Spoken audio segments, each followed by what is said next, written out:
What's up? Welcome to the Get Optimized podcast. I am your host, Chris, and today we are going to get to talk about canned water. And I'm actually kind of fascinated by this particular product type because it feels like there's sort of this boom happening with it. I'm seeing more of it on shelves in the convenience store, at the grocery store.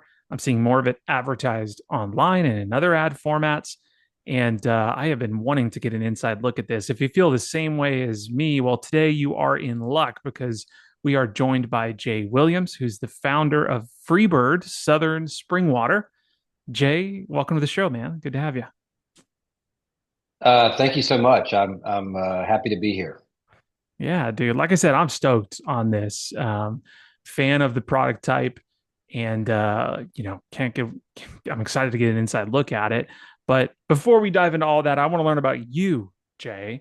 Tell us about you, your journey into like how'd you even get into doing canned water, where you came from, and give us the background.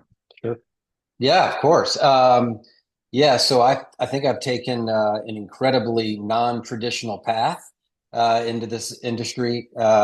Sometimes I wonder where I am, to be honest with you. I spent about 27 years in the real estate development world. And I guess you could say that after all that time, I kind of just needed to change, wanted to do something different.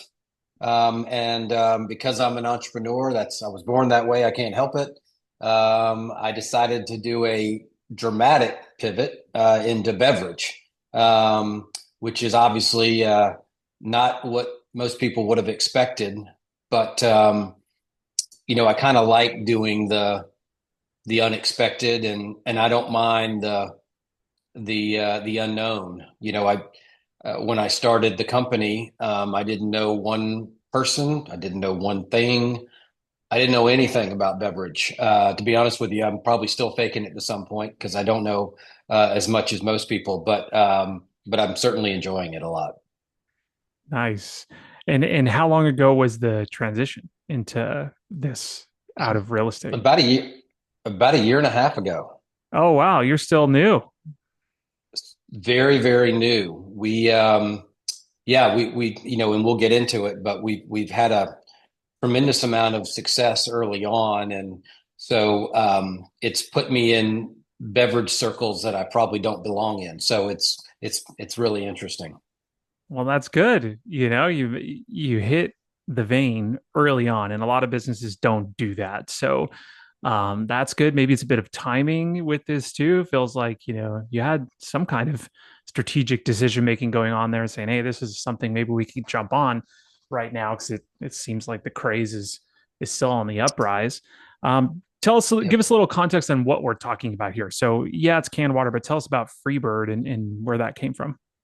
Sure. So uh, I guess just to give a little context, when I started looking into the beverage industry, I was immediately fascinated by the water category, partially because I'm like, I don't get it. I didn't even, I really, truthfully, part of my exploration was just to understand, how in the world is there, billions of dollars worth of water being sold everywhere. And then I guess the second component of that, exploration, if you will, was when I discovered Liquid Death.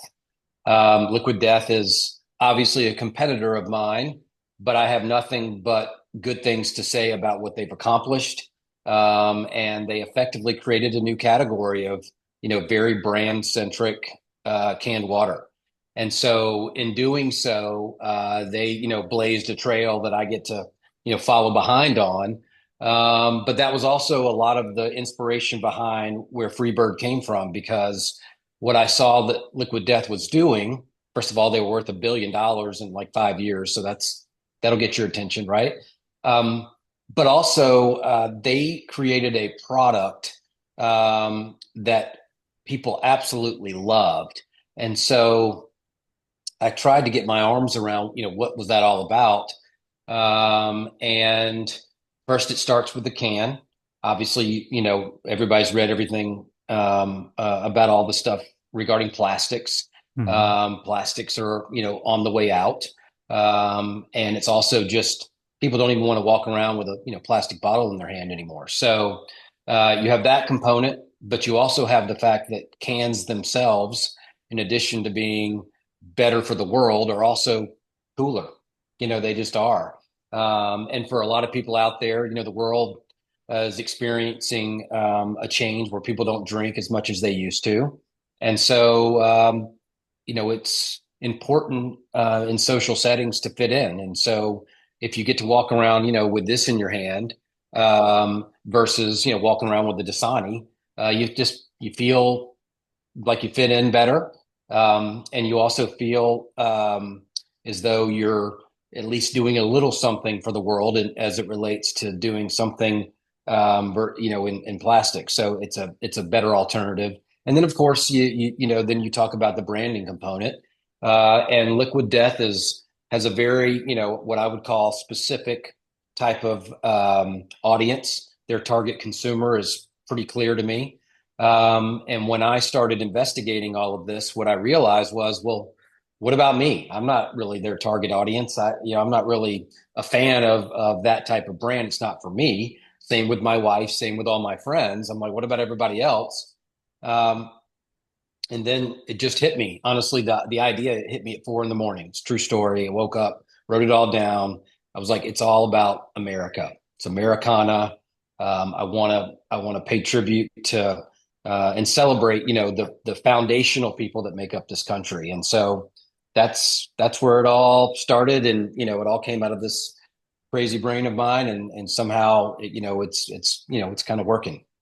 Well, it's definitely present, when you open up, and by the name, you hear Freebird and you're like, okay, I'm thinking, Southern style, Americana kind of vibe.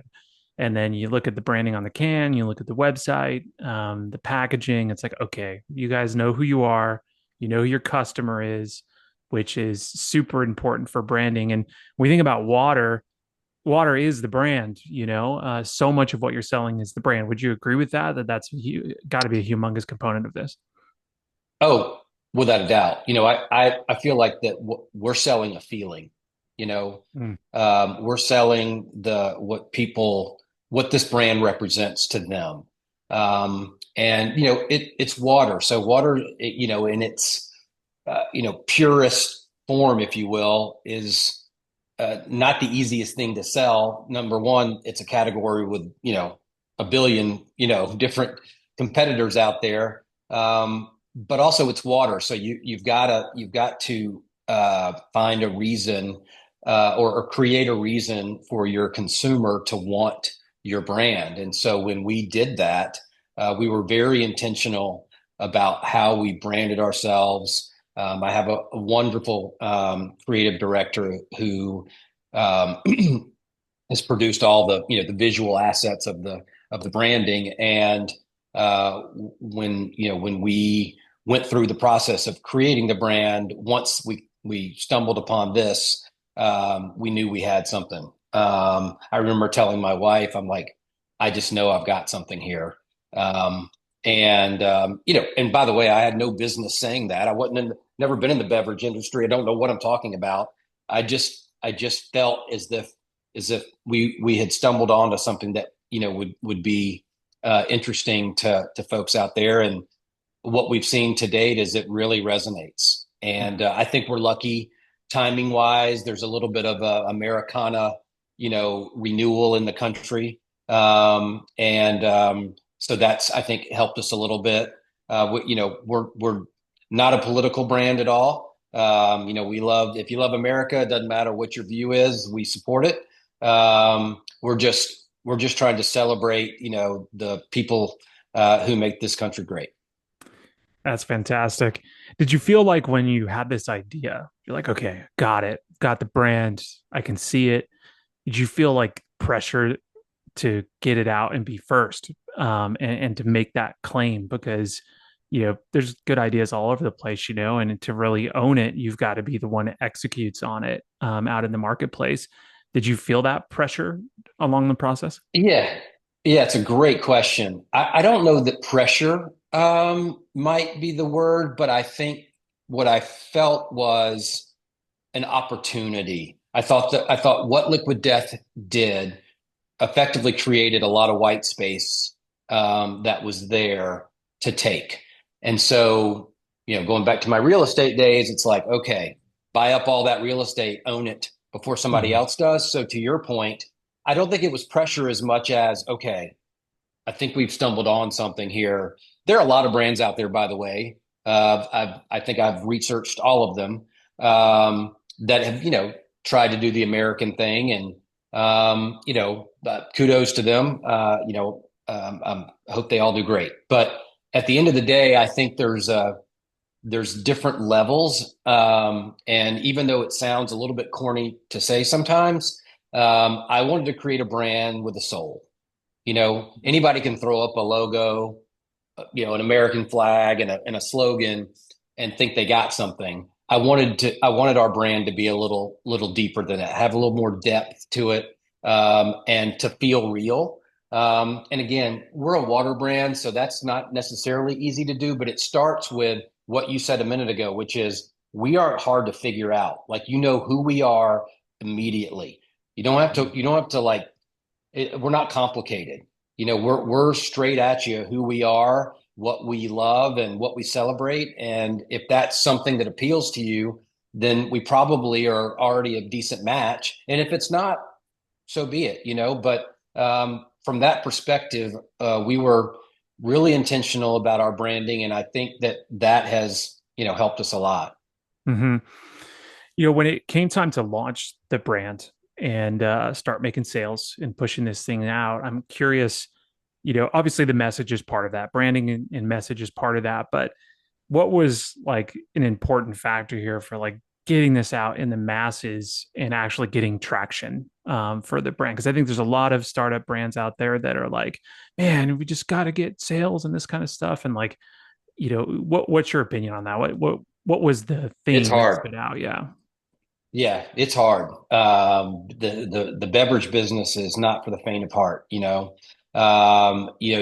one of the thoughts I had in the very beginning, and again, it sounds ridiculous to say it because I was not a industry veteran at all, but I just thought, you can't. And this is again through a lot of research. I researched a lot of companies, both existing and ones that have failed, just to figure out what the issues were.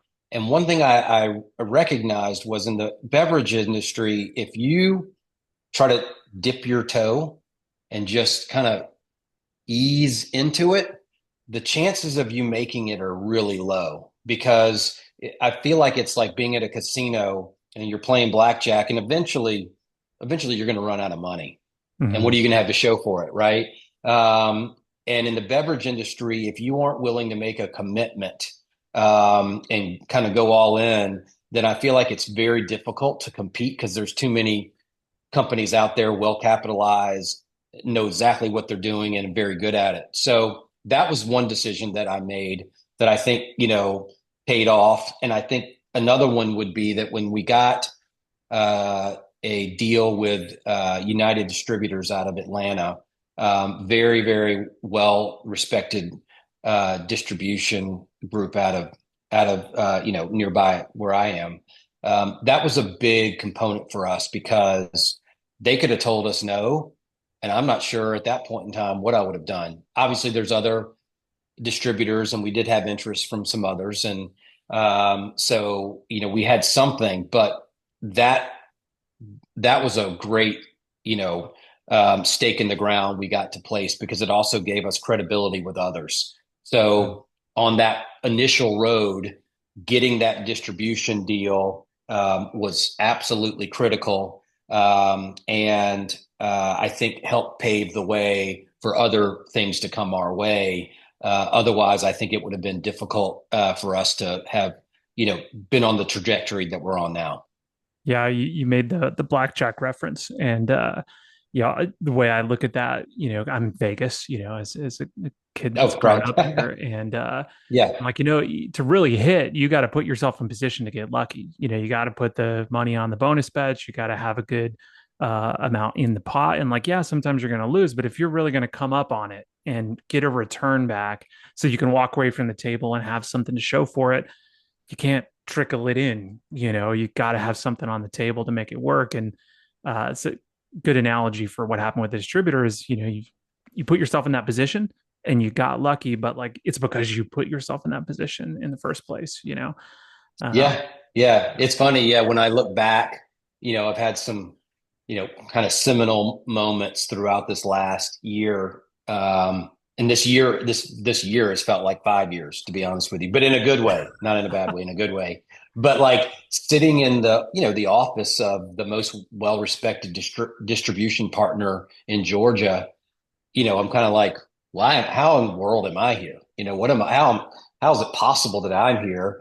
And I'm sitting here, selling a brand.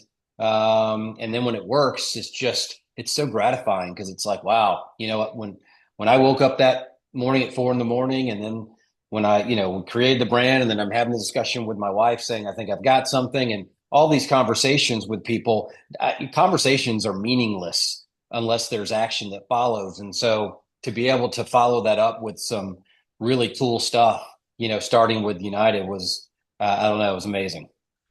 Another question I think of with this, and we've had this conversation with some of our accounts that we manage marketing for like on the wholesale side, their wholesale brands. Other times it's questions on the podcast about like, well, I'm trying to get stronger wholesale presence and get distributors to pick us up. Content and brand presence are one of these factors that it seems like distributors care about. And I'm coming from more kind of the alcohol side of the equation, but curious your take on this was having like established content somewhere and some social traction and maybe even sales history with e-commerce, something like that, part of the mix that went into the decision for the distributors and their in the down the line of retailers to pick up this product, or was it vice versa? Yeah, I think it was, so I'll relate one comment that I think will help answer the question. I remember after we met with United, I think it was the president of the company followed up with us. And there's the brand out there. Well, I don't know if I should say it. There's a well-respected brand out there that's relatively new, probably in the last 5 years or so, who had recently met with them. After we met with them, um, we were told that we came in looking as polished and professional as any big brand that they're used to working with, versus this other group that they had recently met with, who was incredibly well capitalized because they've got a celebrity as part of their team, but they weren't polished at all. They didn't really look like they had it together. And their branding was pretty much all focused just on the celebrity. There was nothing behind it. Mm. And so I say that because one of the things that we tried to do from the very beginning was exactly that. Sometimes it's nice when the plan works, but I knew that I couldn't come in. I had no credibility in the beverage industry. I partnered with some folks that had some credibility, and I can certainly talk about that, which helps a lot. But at the end of the day, um, the way I saw it was we need to be better than everybody, whether we know what we're doing or not. We have to be able to walk in there and show people that we do know what we're doing and we have a plan and we're polished, we're together, our brand is solid, we've got all the assets, all the things that distributors look for, we've got it ready to go. And that we're willing to put our money where our mouth is, and we're committed. And so that was a very purposeful approach because I had nothing to fall back on. It's not like I Mm-hmm. came from a big consortium of other brands where I could say, well, look at all these other ones. I got nothing. So from that perspective, there was it was really important to walk in and look polished. Nice. That's actually reassuring to hear because I think, the worry for brands is like, well, we don't really have traction yet. We're trying to make this work, but we can, we're ready. We have production. We can run these things and be a good partner for the distributor if we just get the chance. but maybe they're disheartened by not having a whole lot of brand traction yet. But maybe, case in point, Freebird here is saying, hey, look, we came in and we were professional and ready to rock and had all our ducks in a row. And that worked for us. So that's fantastic. And congratulations on that. Yeah, thanks. I think one other thing that helps is the fact that, I'm not 22 anymore. I wish I was. You're The fact experienced that now. I'm experienced. That's the right word. That's a good one. But I think that helps sometimes because I think if you're younger, you come in with a little bit of fear. You might, you don't want to say too much. You're not comfortable, faking it till you make it in such a big way. I just came in oblivious. Like we're going to kick ass. Here we are. Here's what we got. We're really good. Let's go. And I think that maybe as someone who's been around a little longer, I know how to navigate that maybe a little bit better than someone younger. That's not to say that I did an amazing job or anything. It's just to say that, I might have a little bit of wisdom there that allows me to walk into some setting like that and not really feel intimidated. Because on the real estate side, we did humongous deals and, dealt with, Goldman Sachs and the Carlyles of the world. And, all those people, went to Harvard and ask you ridiculous questions, like 1,000 of them. So I was used to that kind of thing. So I guess, walking in with a little bit of confidence, even if it wasn't justifiable, maybe helps a little bit. Yeah. Yeah. Having some self confidence, people buy people, in that relationship with you and saying, yeah, I'm confident. I know what I'm doing. And trust me, you ain't Goldman Sachs Harvard guy. I can deal. Right. Whatever you throw at Yeah. me, I'll figure out a way to get around it. So Yep. that's Yep. fantastic. What's the footprint now for Freebird? You got how far is your reach in sales area? What's the kind of top line stuff?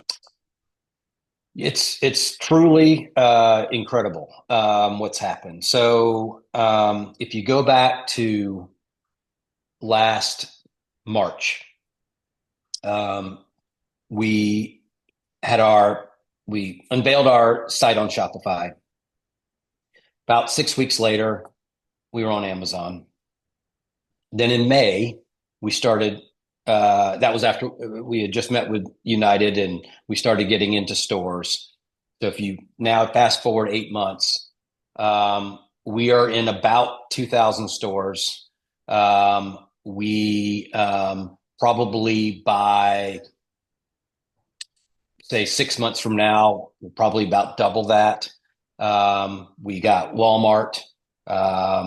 We got, you know, several huge chains in Florida and North Carolina. Um, we just got a commitment yesterday that I can't say what it is, but a huge grocery store in the Southeast where we're going into all their stores. Obviously, Walmart was humongous for us. At the moment we got that, a lot of other dominoes started to fall after. So from a footprint standpoint, our goal was to start southeast and gradually move across the country. I think that has been accelerated. We are probably at least 3 to 4 times ahead of our original projections. So it's been fun. It's I'm drinking from like five fire hoses at once, but it's awesome. And what's happening is there's a there's a tangible momentum that we have, and it's super fun because it's almost like every other week we're getting a call from somebody else that wants to bring us on, and this includes being sort of outside of their normal times where they're making decisions. So we this grocery store chain that we just got was outside of their normal review period, but they liked us so much that they wanted to go ahead and bring us. So it's been fantastic. Damn. Damn. What a year it's been. Blown It's up, dude. insane. That's insane. It's Yeah. When insane. when you started this thing, did you think it would be like this? Were you like, it's No, gonna be crazy, but like I didn't think it was gonna be this crazy. no. And I'll tell you, when I was sitting, um, probably the most surreal moment of my entire business career is when I am sitting in the office of the head of beverage for Walmart. the biggest retailer in the world. And I'm sitting there. I'm like, what? How on earth? And this is like, I think it was September, October, somewhere in there. Um, and I just remember looking around like, how am I here? Like, it's impossible that I'm here. And the other fact about that meeting was that everybody told me before meeting with Walmart, like, be ready, man. They're serious. They don't mess around, all this kind of stuff. I'm like, all right, whatever. And we went in and we killed, and they loved us, and I don't want to be, overly presumptuous about what they thought, but it felt like they loved us. And, a few weeks later, we got the call that we were in. And, I do think we're a great fit for their customer. I think, we're kind of made for them. But at the same time, I didn't know what to expect at all. And it was funny because after the meeting was over, everybody was like, well, did they kind of like, chew you up and spit you out? I'm like, no, they loved us. They drank it up, I literally. know they literally, they drank it up. And so, anyway, so but That's awesome. that was a huge moment and just a wild moment because it certainly wasn't something that I had expected so fast. That's fantastic. And a lot of retail distribution action and skyrocketing the growth element of it. I am curious about the e-com side of it as well, because you mentioned Amazon, you had the Shopify website initially. Is that still a good sized portion of the business? And how relevant is that now, considering that, retail distribution is such a big arm of it too? Yeah, it's still very relevant. Ultimately, our goal was always the retail footprint. We knew that was going to be the primary driver. But I think in today's world, you've got to have a strong presence on Amazon in particular, to kind of create some credibility in the market. If you're not on Amazon, I think people question that. Mhm. And one thing that was kind of interesting is, and this is good and bad, but we sold out twice on Amazon. And by the way, everybody thinks that's great. I was not happy about it because it meant that we weren't ready inventory wise. But honestly, there was just an avalanche of demand that we had no business expecting, so we just weren't ready yet.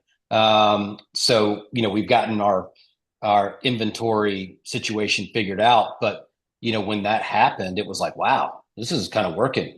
This is pretty good. But at the same time, you don't want to sell out on Amazon. But it was a tremendous sign that things were going well. And I think for the foreseeable future, I expect Amazon, and then also the online presence of Walmart also to be really great drivers for us. But the retail side will always be the larger side for us. It's a tough thing from an e-commerce perspective, and I think so in particular because this product is heavy, that's one of the Exactly. reasons why beer distribution has been difficult to do, because shipping it is very expensive. It costs you just as much to ship a six pack or a 12 pack than to sell it at like, retail prices on a website. Um, you got Amazon in the mix. Did you end up making the decision to have Amazon do some of the fulfillment on that, or are you guys handling fulfillment for e-com Yeah. yourselves? Yeah, so we originally had them doing that fulfillment. Um, now we're a little, it's more of a hybrid model, Hmm. because quite frankly, no offense to Amazon, Jeff Bezos, if you're watching, um, they could do a little better job with how they package things up and how they, You don't have control over the full product experience, brand experience like that. right. Yeah. And so some of the reviews that we got were based upon cans being busted up, but that had nothing to do with us. But of course, the customer doesn't know that, so they leave a 1-star review because they got two cans damaged because of what happened in transit. It's just part of No, the we can't have deal, that. you know. It's just what you have to deal with. But because of that, we've tried to change our model a little bit so we can be more on the fulfillment side so that we can pack it properly. So, it's just, that's one of the things you learn over time. And I think to your point, though, it's a heavy product. It's the biggest, I guess, cost component that you have to confront. And you either have to, you have to you literally have to, again, back to the all in, you got to just deal with it and expect it and know it's always going to be there, and build that into your costs. And if it doesn't work, it doesn't work. But that's where the volume matters. And so going back to the all in, a lot of volume helps to mitigate the problem over time. Yeah, and again, I think this is also related to the brand too. If people want to feel that brand and they want to experience that brand, there's like you could almost like imagine like some kind of like line chart of like willingness to pay extra to have the brand versus, not, if it's not something they really want, maybe they won't pay the $10 or $15 for Correct. shipping. But if they're like, this is dope, dude, I want the friggin' free birds, cool ass American thing, then hell yeah, I'll pay $15 to have it shipped to me. Who cares? Right. Yep. So Yep. it's Yep. part of it. Absolutely. Uh, Totally. I could ask you a million questions about this business model, but I want to be respectful of your time too. I just want to ask one more question for our own sake. Here is more of a crystal ball question in the future here in the canned water space. What do you think the challenges are coming up for you in the near future? What are those biggest challenges, and do you have any thoughts on how you're going to overcome those challenges as a brand and as a business? Yeah. Yeah, we're in a unique position where we get the privilege to actually think about those things at this point, which is nice. And I think the biggest challenge is how do you grow a national footprint, but still keep that, I don't want to call it local feel, but that customer experience the same, where you can go visit markets, where you can talk to the people, where you can give out cans to the people. It's not even easy to do that just in the Southeast when you're talking, whatever, 5 or 6 states. Once it's 50 states, how do you do that? That I think, for me, first of all, because I love getting out with the people. I've got a great team. I'm very lucky, and we get out and we give away cans and t-shirts and hats and talk to people. And we're involved with NASCAR, and we're doing country music tours and rodeos and all this fun stuff. But how do you do that on a national scale? It's more people, it's more time, it's more flights, it's more people that you hire in different regions. So that infrastructure is important. And what I've said from the very beginning is no matter what the end goal is, I'm building this company as if I want to own it forever, meaning that we're going to build it right.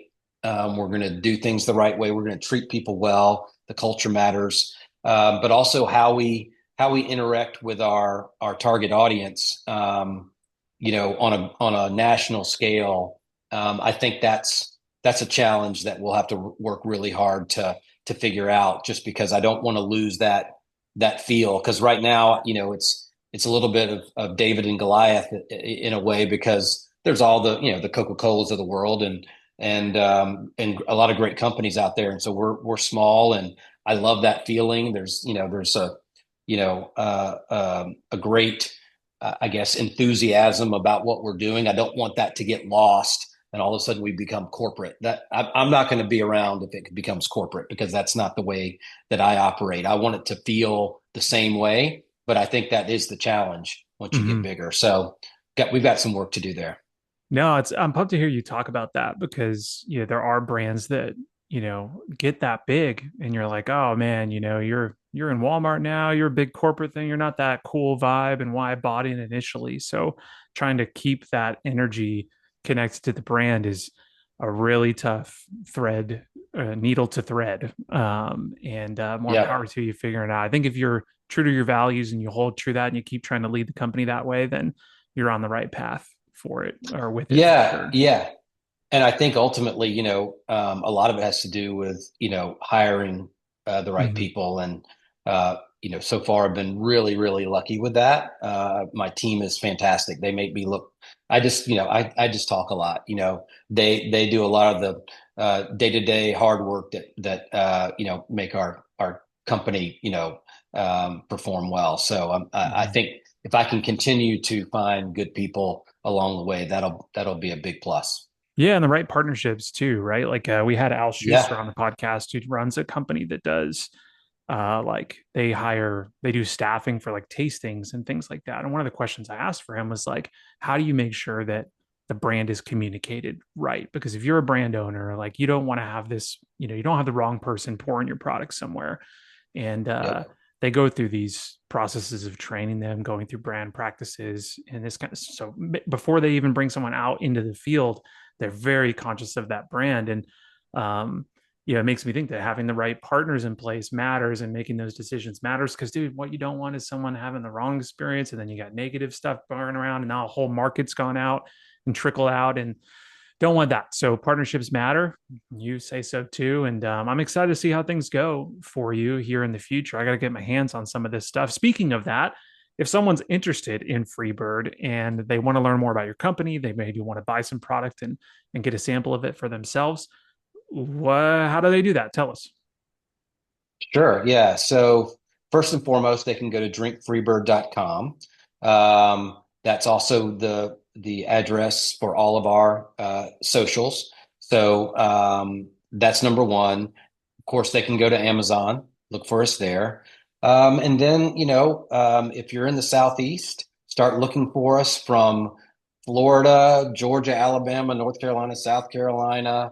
Um, we're going to be in all of the southern states as of April. And then, from there, we're going to gradually move across the country. So, yeah, so we're in, pretty good shape right now. And hopefully we can make it out to Las Vegas soon as well. Nice. Well, I'll be excited to see you in Las Vegas. I'm going to order some online and get myself some of this off of Thank you. drinkfreebird.com is the address. We will put that in the show notes. So if you're watching this, open up, expand the thing, you'll see their socials, you'll see their website, and go check it out. You guys have got 16s, you got 12s, you got sparkling, you got still, and maybe there's more on the horizon. Who knows what's going to happen at Freebird? But Jay, excuse me. It has been awesome to talk with you, Jay. And I can't wait to do this again sometime. I can't wait to see what happens. Thank you for your time. And yeah, we'll talk soon, I guess. Hey, thank you so much. And cheers, y'all. Cheers, man.